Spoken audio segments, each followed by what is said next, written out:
Hello everyone, আরাধ্যাস ওয়ার্ল্ডে আপনাদের সবাইকে স্বাগত জানাচ্ছি। চলে এসেছি একটা নতুন ব্লগ নিয়ে। তো অনেক দিন পর আমি ব্লগ ভিডিও দিচ্ছি। এর আগে আমি অনেকগুলো মিনি ব্লগ দিয়েছি, কিন্তু ব্লগ ভিডিও অনেক দিন দিইনি।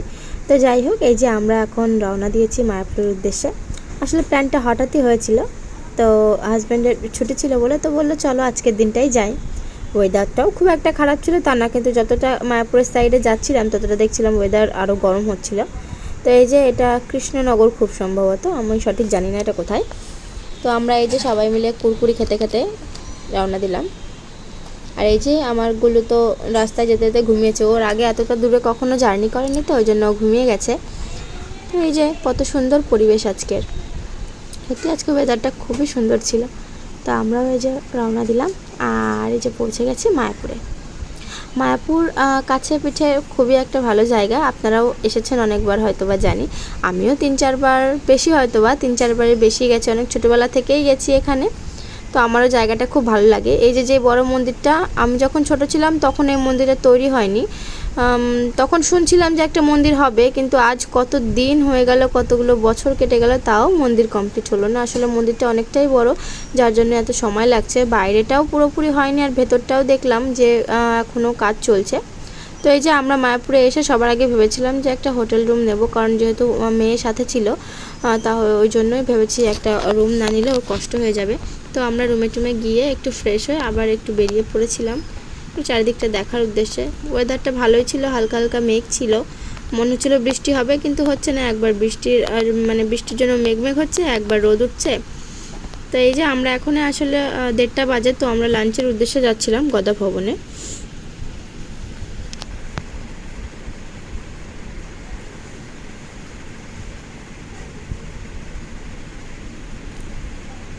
আর এই যে আমরা দুজনে একসাথে বেরিয়ে পড়লাম। ভাবলাম একটু রিল বানাই, আসলে এখানে রিল বানানোর জন্যই দুজনে একটু বেশ আবার গিয়ে আবার হেঁটে আসছিলাম, কিন্তু সেটাই হলো না। আসলে এর আগেও আমি গদা ভবনের খাবার খেয়েছি, যেটা বুফে সিস্টেম ছিল, আপনারা সবাই জানেন। খুব সম্ভবত সেটার টিকিট এখন 80 টাকা হয়েছে, কিন্তু আগে যখন আসতাম তখন সেটার টিকিট ছিল মাত্র 30 টাকা। সময়ের সাথে সাথে সব কিছুরই পরিবর্তন হয়, তো জিনিসপত্রের যা দাম বেড়েছে যে হারে, সেহেতু এই পরিবর্তনটা জানাই কথা যেটা হবে। তো আমরা আর ওই বুফে সিস্টেমে খাইনি, আমরা 150 টাকার কুপন কেটেছিলাম। তো আমরা এই যে সবাই মিলে বসে পড়েছি। ভেতরটা খুবই সুন্দর ছিল, চারপাশটা পরিষ্কার পরিচ্ছন্ন ছিল, পুরোটাই এসি ছিল। তো আমরা এই যে বসে পড়েছি সবাই খেতে। আগে একটু জল খেয়ে নিই, কারণ এতটা পথ হেঁটে এসেছি। তো আমাদের অ্যাকচুয়ালি খুব একটা দূরে না, কারণ আমাদের একদম বড় মন্দিরের সামনেই আমাদের হোটেল রুমটা ছিল, কিন্তু ওই যে গরমের মধ্যে আস্তে আস্তে কষ্ট হয়ে গেছে, যার জন্য সবাই মিলে একটু জল টল খেয়ে নিলাম। আর এই যে আপনাদের দেখিয়ে দিয়ে একটু, এখানে খাওয়ার আগে ঠাকুরের নাম জপ করছিলেন সবাই মিলে।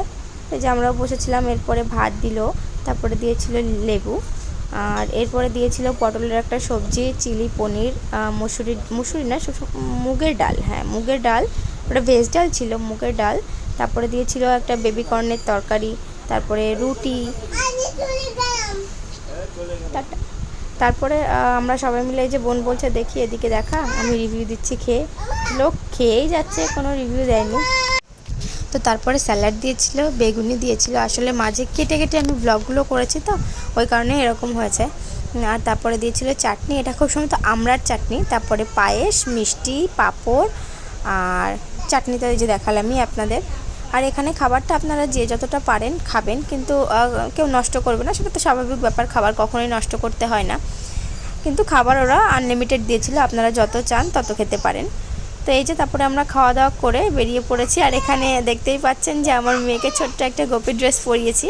তো এটা আমার বাবার খুব শখ ছিল যে ওকে একটু গোপী ড্রেস পরাবে ছোটো, তো খুঁজে খুঁজে অনেক কষ্টে এটা পেয়েছিল। আর যা হচ্ছিলো সেগুলো হয় ওর সাইজে ছোটো হচ্ছে, আর না হলে বড়ো। তারপরে লাস্টে দেখলাম একদিন যখন পরবে তাহলে এটাই নিই তাহলে, আর কি, কারণ ওরা তো আর এগুলো পরতে চায় না, বাচ্চা মানুষ, একটা দিনের জন্য বড় কিনে আর কি করব। তো এই যে এখন ঘোরাঘুরি করছে চারিদিকে, বাইরে বেরোলেও খুব খুশি হয়। আর এখন যে দেখাচ্ছে আমার হাতে ফোন, ও তো মোটামুটি কোলে উঠবে। আর সত্যি কথা বলতে আজকের আকাশটা এত সুন্দর ছিল যে এত ভালো লাগছিল মন্দিরটায়, যে দেখুন ভীষণ সুন্দর লাগছে দেখতে, খুবই সুন্দর লাগছে। তো তারপরে আমরা এই চারিদিকে মন্দির টন্দির দেখতে দেখতে মোটামুটি, তারপরে একটু ফটো সেশন হচ্ছিল, বাবা ক্যামেরা নিয়ে গেছিলো, তো একটু ফটো টটো তুললাম সবাই মিলে।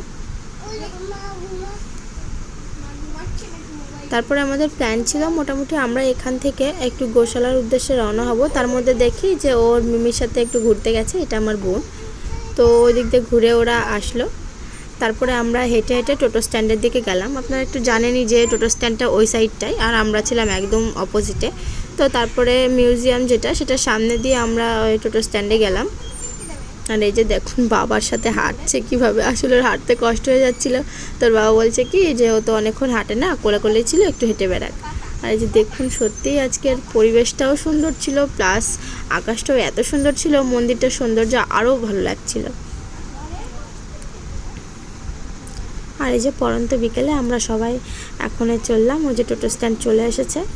তো যাই হোক, ওকে মাঝে কোলে নেওয়া হয়েছিল, যেহেতু এতটা রাস্তা হাঁটতে পারবো না, আবার নামিয়ে দিয়েছি। তো এই যে আমরা টোটোতে সবাই মিলে উঠে পড়েছি। এখন আমরা যাচ্ছি গোশালার দিকে। একটু কাছেই, হেঁটেও যাওয়া যায়, কিন্তু ভাবলাম যে হেঁটে না গিয়ে একটু টোটোতে করেই যাই, তাহলে বাচ্চা নিয়ে তো আসলে ও তো এখন বড় হয়ে গেছে, ওকে কোলে নিয়ে হাঁটতেও কষ্ট হয়ে যায়। তারপরে ভাবলাম যে হেঁটে হেঁটে যাবো, ওর থেকে ভালো টোটোয় করে যাই, তাড়াতাড়িও হয়ে যাবে, আবার তাড়াতাড়ি চলে আসবো। তো এই যে কটেজগুলো দেখছেন, এগুলো নতুন হয়েছে, এগুলো আগে ছিল না, মানে আমি এসেছিলাম 3 বছর আগে, তো তখন এগুলো দেখিনি। এগুলো হয়তো নতুন হয়েছে, আরও অনেক থাকার জায়গা ভেতরে হয়েছে। আপনারা আসলে আপনাদের কোনো অসুবিধা হবে না। আর এই যে আমরা চলে এসেছি গোশালার দিকে, আর গোশালায় চলেও এসেছি এই যে। আর আপনারা সবাই তো জানেন যে গরুগুলোর মানে এক এক নাম আছে, কারোর নাম দেবকী, কারোর নাম জানকী।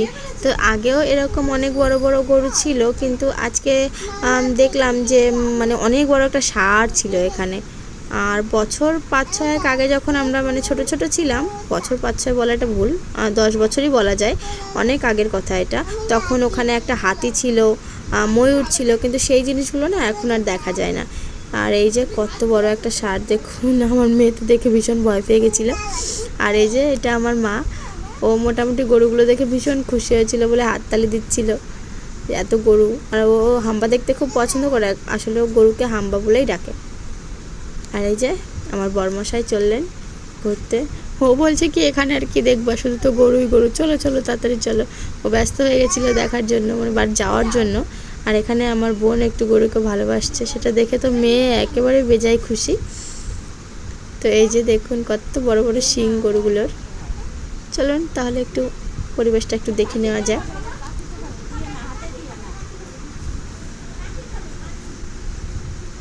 আর এটাকে না দেখে ভীষণ শান্ত মনে হচ্ছিলো। আর বোন ওই যে ওকে কত সুন্দর আদর করে দিচ্ছে। আমি ভয়তে হাত দিইনি, কারণ আমি একটু মানে গরুতে হাত দিতে ভয় পাই, বলতে ভাবি যদি গুঁতো মারে। তো এই যে আমি আর বাবা, তো আমরা এই যে বেরিয়ে পড়েছি, আর বেরিয়ে চলে এসেছি মায়াপুরে।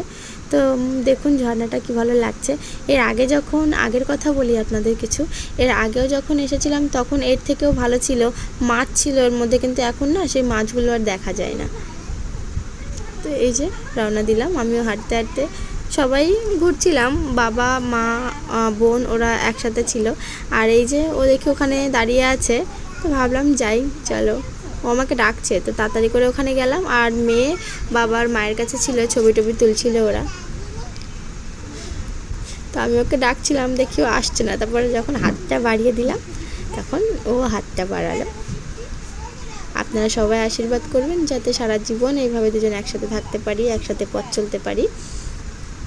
তো এই যে বিকালটা তো খুবই সুন্দর লাগে ওখানে। আর এই যে দেখুন কি সুন্দর একটা বিকাল।